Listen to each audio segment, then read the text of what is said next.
हरि ओम श्री गुरुभ्यो नमः।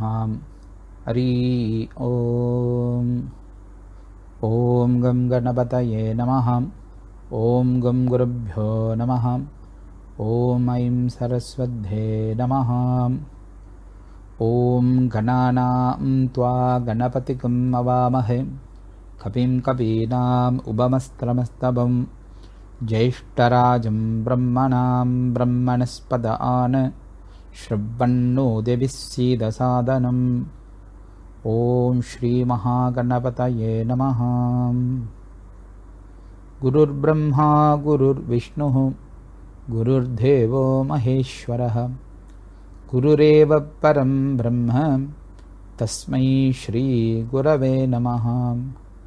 श्रुति स्मृति पुराणानाम् आलयं करुणालयं नमामि भगवत्पादं शङ्करं लोकशङ्करं। शङ्करं शङ्कराचार्यं केशवं बादरायणं सूत्रभाष्यकृतो वन्दे भगवन्तो पुनः पुनः। ईश्वरो गुरुरात्मेति मूर्तिभेदविभागिने व्योमवद्व्याप्तदेहाय दक्षिणामूर्तये नमः।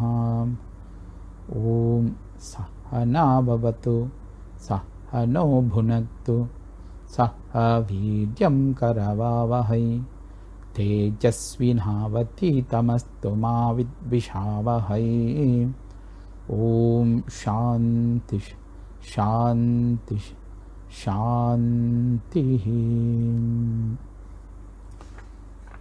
पार्थाय प्रतिबोधितां भगवता नारायणेन स्वयं व्यासेन ग्रथितां पुराणमुनिना मध्ये महाभारतम् अद्वैताम् अमृतवर्षिणीं भगवतीम् अष्टादशाध्यायिनीम् अम्ब त्वामनुसन्तधामि भगवद्गीते भवद्वेषिणीम्।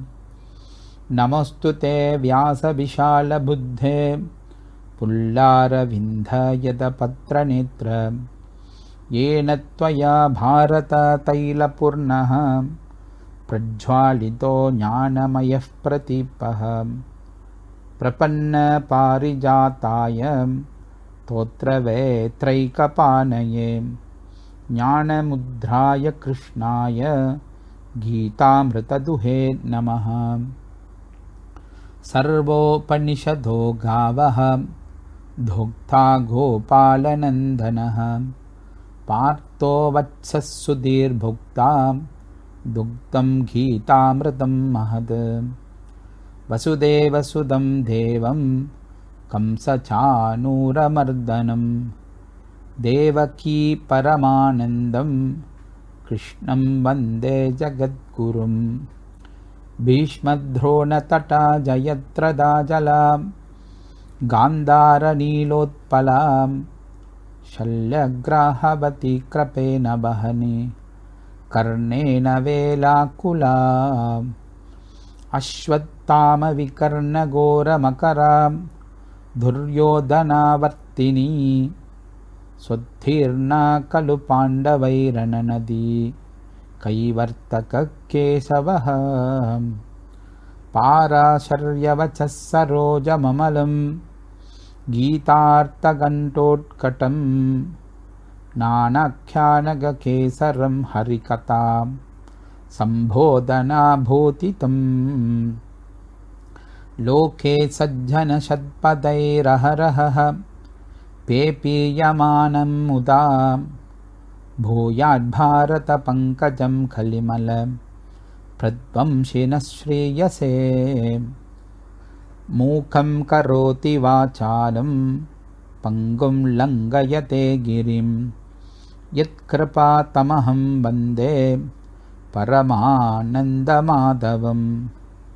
यं ब्रह्मा वरुणेन्द्ररुद्रमरुदः स्तुन्वन्ति दिव्यैस्तवैः वेदैः साङ्गपदक्रमोपनिषदैः गायन्ति यं सामगाः। ध्यानवस्थित तद्गदेन मनसा पश्यन्ति यं योगिनः यस्यान्तं न विदुःसुरासुरगणाः देवाय तस्मै नमः देवाय तस्मै नमः। ओम श्री कृष्णाय परमात्मने नमः। हरि ओम। Yesterday we have seen the fifth chapter called as a Karma Sannyasa Yoga, and today we are going to see chapter 6 Dhyana Yoga, or another name for this chapter is called as a Atma Samyama Yoga. Atma Samyama Yoga. In this chapter, Lord Krishna talking about meditation, is giving a very much importance on meditation. Okay, in this chapter, Lord Krishna have given us five important topics, which are, the first one is called as a Bahiranga Sadhana. Bahiranga Sadhana, which means those disciplines to be followed throughout daily life which influence one's meditation. And the second topic is a Andaranga Sadhana. Andaranga Sadhana means those disciplines to be followed immediately before meditation. Disciplines to be followed immediately before meditation. And the third one is Dhyana Swarupam. Dhyana Swarupam, or nature of meditation. Nature of meditation. And the fourth one is Dhyana Palam. Dhyana Palam, or result of meditation. And the final one is a Dhyana Pradibandha Pariharo. Dhyana Pradibandha Pariharo, or obstacles and remedy. Obstacle and remedy. Now we will look at Bahiranga Sadhana, which is the first topic. Okay. Here in Bahiranga Sadhana, Lord Krishna indicates the role of Karma Yoga in meditation. Indicates the role of Karma Yoga in meditation by praising the Karma Yogi. By praising the Karma Yogi. Okay. When we talk about the Karma Yoga, Lord said, by being a conscious way of life, when a person practices the Karma Yoga, it will help one in getting self-control, and it will convert or extrovert the mind into contemplative mind. How, when a person practices the Karma Yoga, how he can convert his mind to have a contemplative mind. Example, all of us know, by practicing the Karma Yoga, it will help a person to get a Chitta Suddhi. That means whatever action that we do, as I have told yesterday, in the Karma Sannyasa Yoga, we said that all the actions that we do, we should not have any expectation. we need to perform all the action in the name of Lord. That means we need to have the bhavana. We are only the instrument in the hand of Lord. Okay, and when he do the selfless service, his mind will get purified. Once a person's mind get purified, he can control himself. When a person can control himself, then only that person can enter into dhyana, or before the dhyana he will go to the dharana. Dharana means contemplation. Okay, so when a person can go to the contemplative mind, okay, this contemplative mind will lead a person to have a very quiet life. Okay, when he have a very quiet life, he can eradicate all the obstacles to meditation. When a person he don't have a quiet life, that means if is a very active, is participating very actively in this material world, whereby he engage with the Kirti, Kamini and Kanchana, he can't meditate because his mind is totally engaged with all the material activity alone, and that become an obstacle, for his meditation. So here that person, he need to have a total detachment. Cause total detachment is the characteristic of a contemplative mind. Without a detachment, he can't have that character at all. When he don't have that character, he can't pursue into the dharana or contemplative. Okay, so here Lord highlights two important values. He highlights two important values. The first one, he said, the person must have a self-confidence, and the second one is a self-control.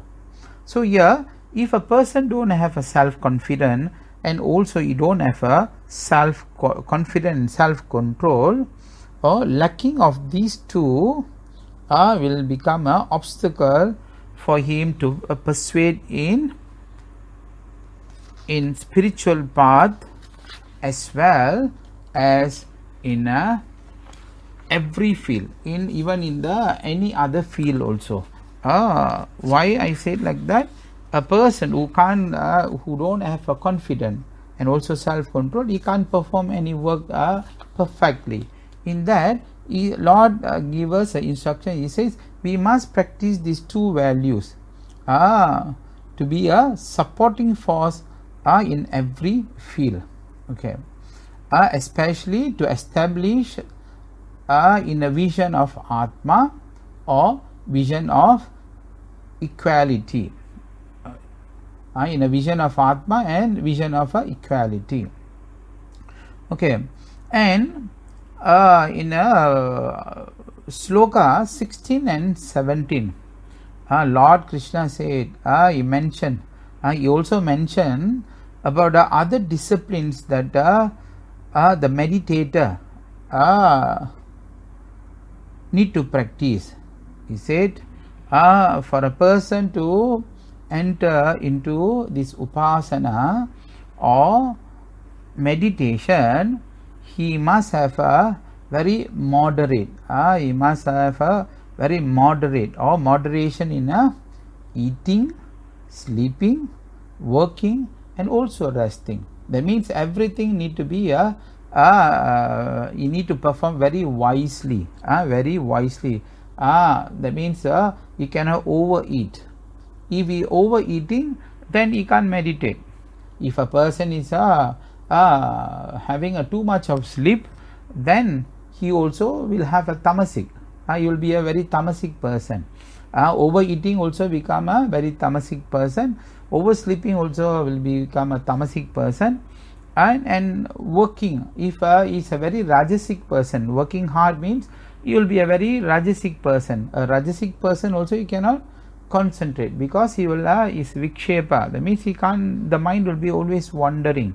And the vikshepa, mind wandering, then he also cannot be he cannot meditate. And if you are resting too long, you are very tamasic person. A tamasic person, he cannot meditate. That means Lord indirectly can't say indirectly, is directly is telling that a person who want to go into this dhyana, he must have a sattvic mind. Okay, that means everything need to be very moderate. Okay, so in the Bahiranga sadhana was mentioned, was discussed in sloka 1 to 9. Sloka 1 to 9 is talking about the Bahiranga sadhana, and also sloka 16 and 17 also discuss about Bahiranga sadhana. Okay, so now we enter to the second topic, which is called as a Andaranga sadhana. Okay, Andaranga, like in the Bahiranga sadhana, all is a extrovert or external, and in the Andaranga sadhana, Lord explain about the disciplines, discipline that a person need to be followed immediately before meditation. I repeat again, Andaranga sadhana means a discipline that need to be followed immediately before meditation. Okay, so before meditation, in the sloka number 10, Lord Krishna gave instruction. He have given an instruction. He says, a meditator has to choose. You need to choose a secluded and physically pure place. He need to choose a very secluded and physically pure place. That means the place that he is going to sit for meditation need to be secluded. That means there is no disturbance at all by any other factor, and the same time it need to be very pure. It need to be very pure place. Okay, and the second instruction Lord gave is in the sloka 11. He said, you must fix the seat. You need to fix the seat. Neither it cannot be too high nor cannot be too low. So that need to be moderate, or he said it cannot be too soft, or it cannot nor too hard. That means the sitting place is very important. Why? Because we need to have a very comfortable, when we sit for meditation, we need to have a very comfortable place for us to sit. That means either we are sitting in a sukhasana or padmasana, but the place need to be very clean, the place need to be very pure, and the seat that we are sitting, the asana, also need to be very moderate for us, convenience for us to sit for a period of time. Okay, and in the sloka 13, Lord Krishna, sloka 13, Krishna is giving an instruction how to sit. As what we have seen, first he said you need to choose a place. Okay, need to choose a place, and after choosing the place, he said the asana, the sitting place need to be perfect, and the third one he said how you need to sit. He said the body, the neck, the head need to be erect. So that means you cannot sit, you need to sit very erect, very straight, because otherwise what will happen, when you are the body is not erect, you may fall in sleep. So he said, when you have a very straight body, then he asks us to fix the sight. We need to fix the sight on the tip of the nose. Okay, how we can have meditate on the tip of a nose? He said, by the eyes are half closed. That means half closed eyes, and then we concentrate on the tip of the nose. That means we will be focusing, and by focusing the tip of our nose, we can have one concentrated mind. Okay, and in the sloka 12 to 14, Lord also said, the meditator should withdraw. The meditator should withdraw the mind and sense organs from all other activities. You need to withdraw the mind and sense organs from all other activities. Okay. The same time, he said the breathing also should be maintained. The breathing also need to be maintained. First he said the mind need to be controlled, the sense organs need to be controlled, and now he said the breathing also should be maintained. Okay, with a calm, withdrawn, undisturbed, tension free and one pointed mind, the meditator should meditate upon Lord or Atma.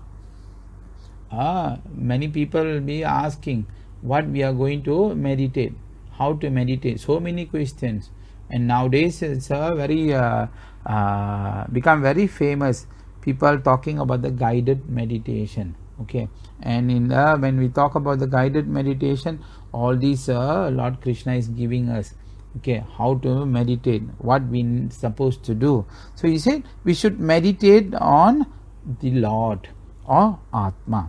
Okay, this is called as andaranga sadhana.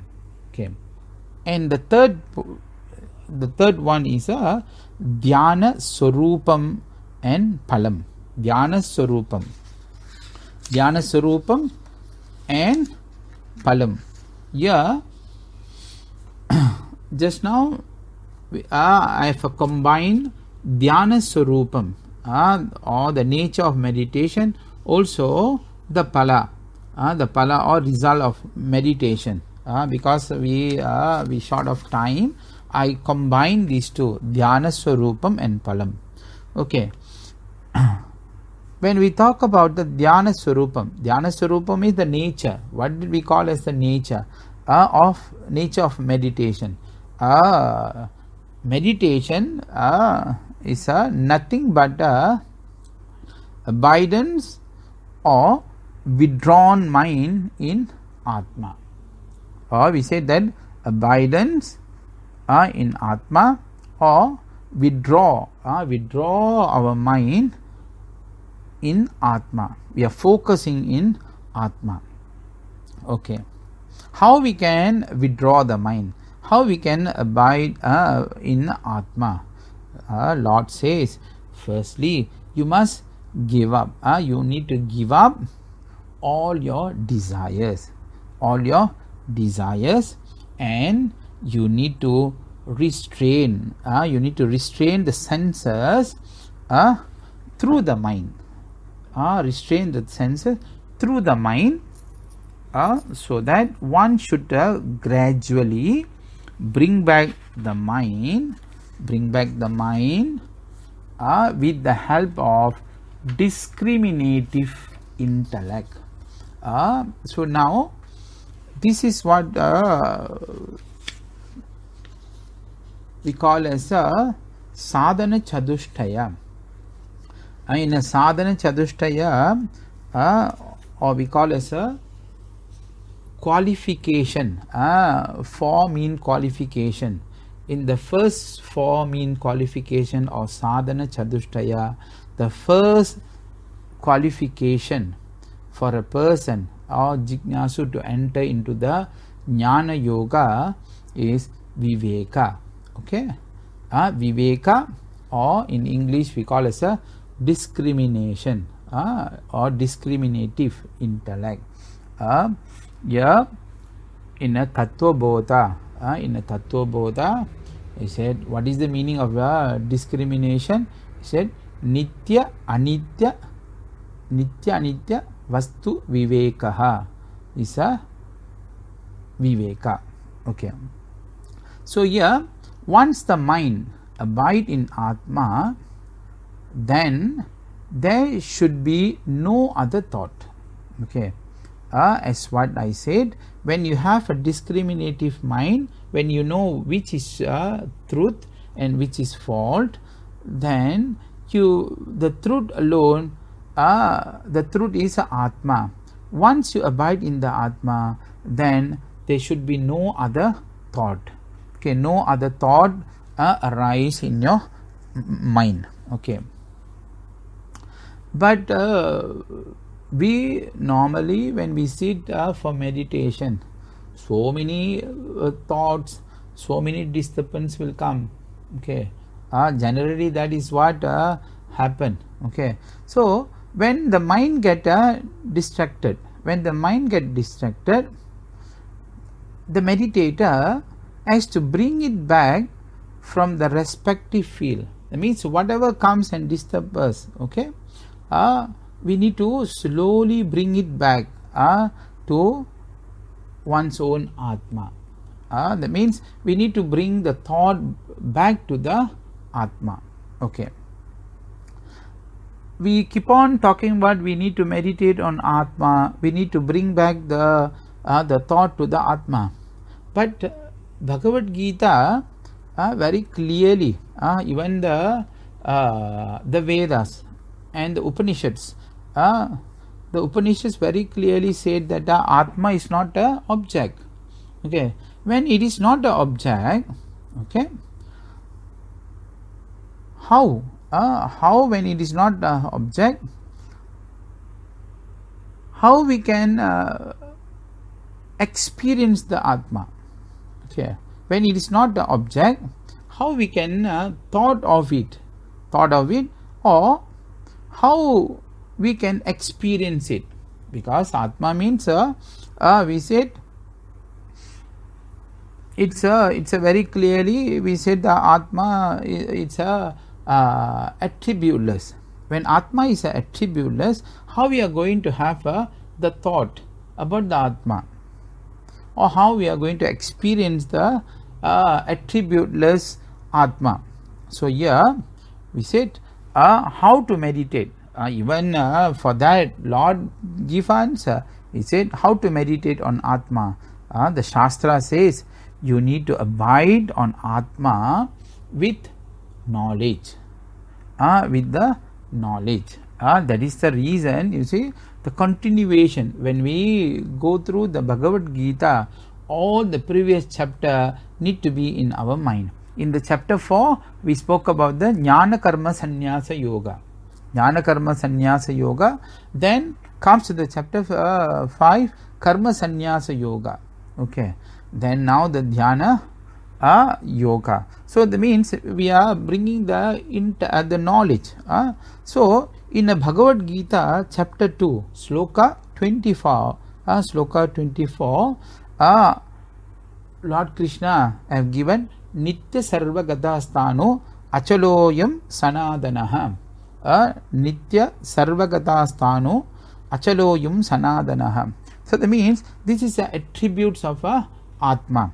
So when we sit for the meditation or we meditate on Atma, we need to bring the attribute. We need to meditate on his quality. Meditate on the quality. The first quality or the attribute is Atma is a Nityaha. That means it's a Nitya, it's a permanent. And we said Atma is a sarvagataha. Sarvagata means he all pervades, all pervading, all pervading. And he, the Atma, also is a sthanuhu. Sthanu means it's a stable, it's always stable.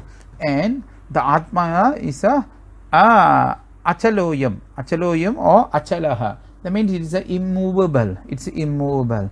And also it is a sanadana. Sanadana. Sanadana means it is an ancient.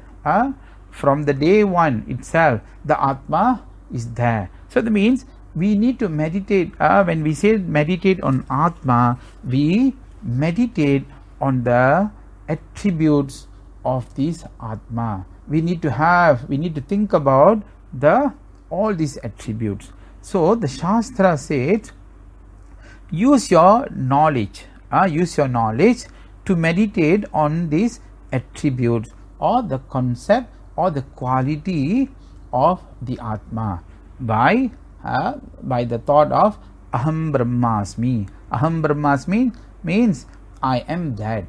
I and Brahman are one. I and Brahman are one. And the fundamental teaching of Bhagavad Gita is to eradicate the wrong notion about I, about God, and about the world.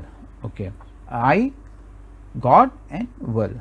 Or in a Mahavakya, Tad Tum Asi. You are that.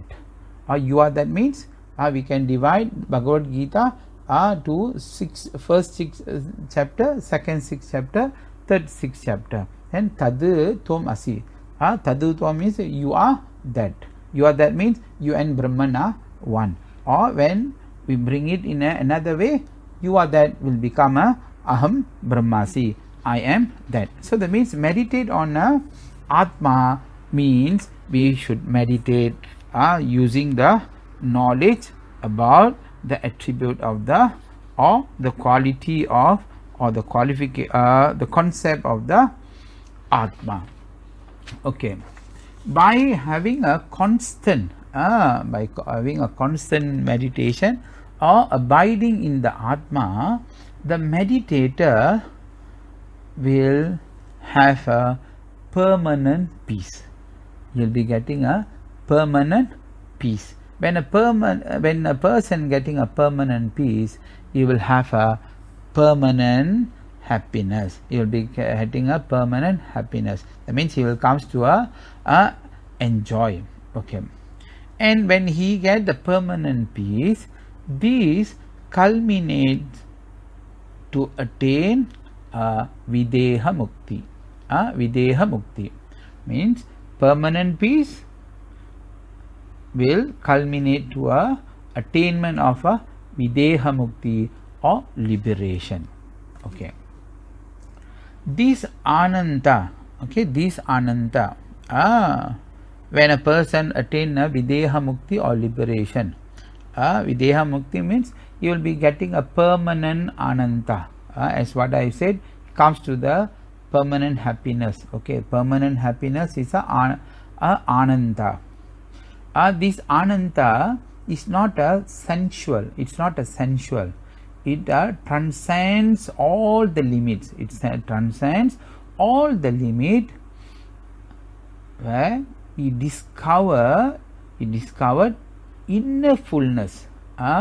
When he discovered the inner fullness, then the meditator never loses sight of the true nature, because he can't lose the true nature because he never ever gain anything, because the truth is the Ananta is already within yourself. Okay, we only eradicating our wrong notion. Okay, the Atma is already there, the happiness is already in your own self. Okay, what we are trying to do is we are bringing back the thought that I am that. Okay, so once your ignorance got eradicated by the guidance of your guru, by the guidance of your can say by the shastras, okay, then the ignorance got, once the ignorance got removed, then you will be in your true nature or the permanent happiness, and that permanent happiness is the one we call as a liberation or videha mukti. Okay, so here we are trying to, as what I said before just now, we are trying to eradicate our wrong notion. Okay, we always have the thought, I am sorrowful, I am sorrow, I am in a sorrow. So once you get rid or remove this sorrowness, you will get the inner ananta. Okay, you will get the inner ananta. So here it is says that this is more a dissociation. This is more to a dissociation from sorrow rather than association. The meaning of dissociation means dissociation from the sorrow. How you are going to dissociate from the sorrow? By having a knowledge. Once the knowledge is the prevail, then you will be one with the reality. That means you do not need to go for the association. You don't need to not to work hard for it. Only is you need to remove your ignorance. Once the ignorance got removed, then you are known as a Jivan Mukti. Okay, you will be known as a Jivan Mukti. Okay, so here the question also will arise. Why we need to only meditate on Atma and not on the Lord, or not on the God, or not on Krishna? Actually, the Shastra says the vision of Atma alone is a vision of Brahman. That means Atma or Atman and Brahman are one and a same. Okay, all these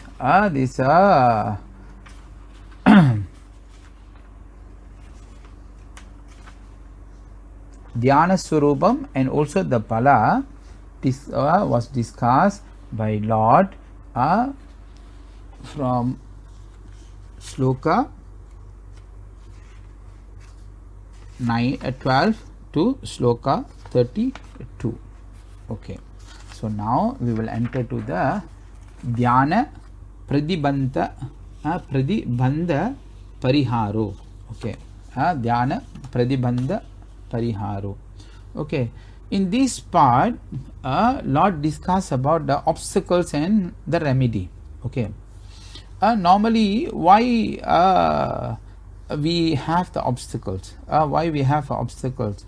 Okay, generally because of our own restlessness, our own mental restlessness or extrovertedness. Our mind is not always restless, and also we are very extrovert. We are very extrovert. Okay, once when a person is very restless or is a very extrovert, he will find difficulties. He will find difficult to meditate or to assimilate the self knowledge. Okay, he can't meditate, and also he can't go into the assimilation of a self knowledge. Okay, so for that Lord Krishna gave two methods. He gave two methods to solve the problem. Okay, two methods to solve the problem. Okay, the first method that Lord gave us is detachment. Okay, is a detachment. Okay, and the second one is a practice. The first one is a detachment, second one is a practice. Okay, detachment. Let us see detachment. If you want to see the detachment, we need to analyze why attachment comes. Okay, when we want to talk about the detachment, we need to know why attachment comes. Okay, the attachment comes because of a desire, because of our raga dvesha. The desire, or we call as a raga dvesha, we get attached to the kirti. Kirti means name and fame, and kanchana, we are attached to the wealth, the material, and kamini, we got attachment to the relationship towards the opposite gender. Okay, because of this desire, we got attached with it. And if a person very much attached to the world, he can't meditate also. So for that, Lord said, you must detach. Like Swami Shivananda said, Gurudev Swami Shivananda says, detach to the world and attach to God. Okay, when a person detached to the world and attached to God, that kind of person alone can meditate. Okay, so when you have a detachment, then what you need to do?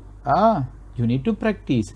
The constant practice need to be there. That means as what the Shastra says, Shravana, Manata and Nidhityasana. Shravana means knowing. Okay, knowing. Then you analyze it, Manana, and that too itself is not enough. You need to bring it into a practice. Okay, or Nidhityasana. Okay, when a person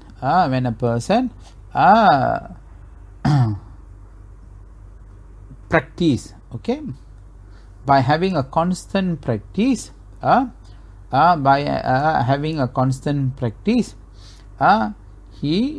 for him to have a constant practice, he needs mental discipline.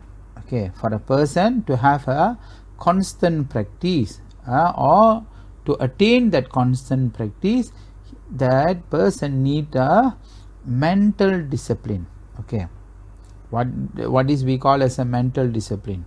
The mental discipline requires two things. Okay, the first one is a determination.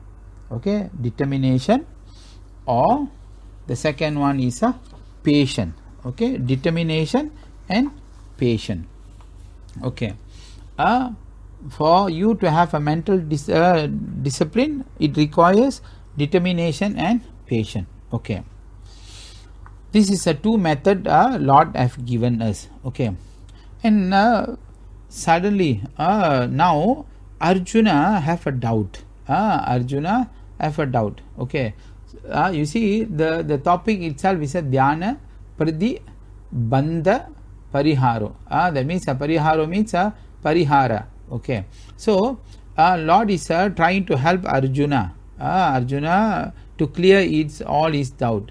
Okay, so the first you already given us the obstacles. What is the obstacles?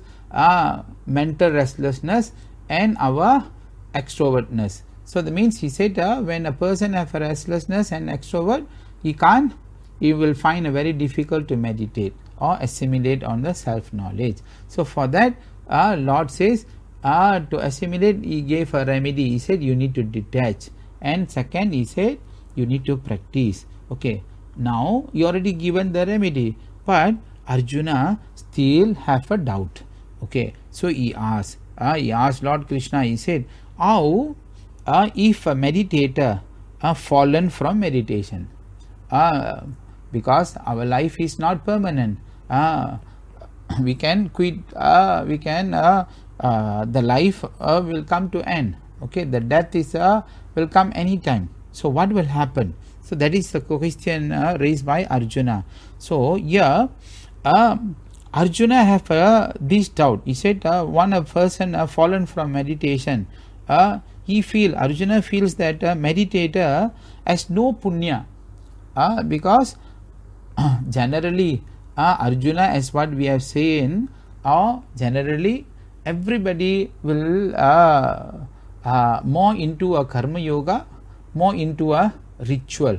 Okay, more into a ritual and karma yoga, and they will be doing some yajnas, they will be doing a Panja Maha Yajna, they will be doing a lot of services.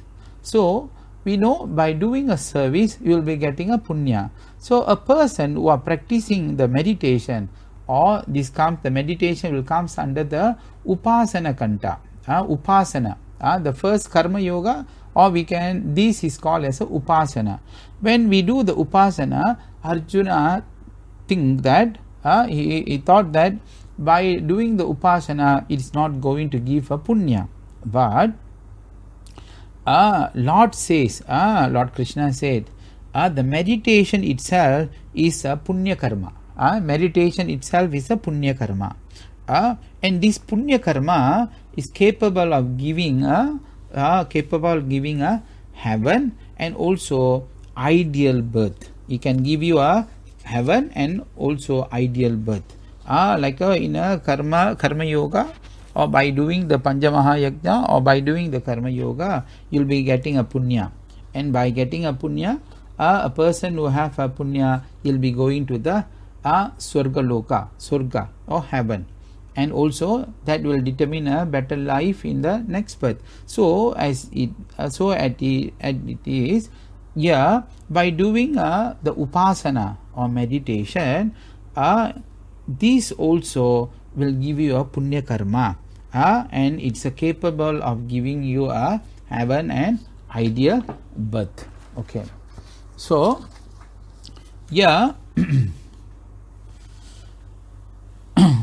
Lord Krishna is answering, continuing answering. He said, this is called as a yoga brishta. One who has fallen from path of spirituality. You will be reborn. You will be reborn in a very cultured, prosperous family, and he may born in a family of a saint also. That means we should not be afraid or scared that we are doing when we are not doing a karma yoga, and we are doing engage ourselves in the jnana yoga or this upasana yoga, we are not going to get a better birth or better life. Lord Krishna is giving his assurance. He said, you'll be born in a very cultured, very prosperous family, and also maybe in a family of a saint also. Okay, by having such a birth, as what we said, in a very cultured family or prosperous family, he will get associated with the previous wisdom. That means even you have taken a new birth, all the knowledge which you have studied in the previous birth, that will come along with him. Will come along with him in the in his existing birth. Okay, and that person will enter into the spiritual path in a very early age. That means we can see now a lot of people, they only start to move into the knowledge path in the age of a very elderly age. But the person who have started in the previous birth, in this birth, he will start his spiritual path in a very early age. Okay, because of his own past samskaras and also the spiritual urge. These past samskaras and spiritual urge will commit him in fulfills the mission of his life. That means you will work hard. You will work hard to attain the videha mukti or this liberation. Okay, this was discussed. This was discussed in the sloka. In the sloka 33 to 36, and yoga brishta was discussed in the sloka 37 to sloka 45.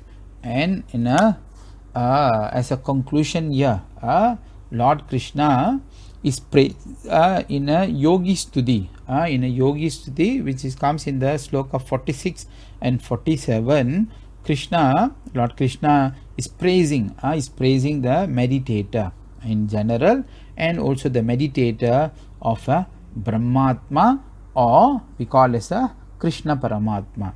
So he is praising them. So here in a Dhyana Yoga, Lord Krishna have covered as Bahiranga Sadhana, and the second is given Andaranga Sadhana, Dhyana Surupa, Dhyana Pala, Dhyana Pradibandha Pariharo. And also on top of these 5 important topics, he also have covered this Yoga Brishta and Yogi Stuti. So with that, these are the chapter 6, which we call as a Dhyana Yoga or Atma Samyama Yoga, explained by Lord Krishna. With that, I'd like to thank the Geeta Ashram for their invitation, and may the Lord Krishna bless all of us with the spiritual enlightenment and spiritual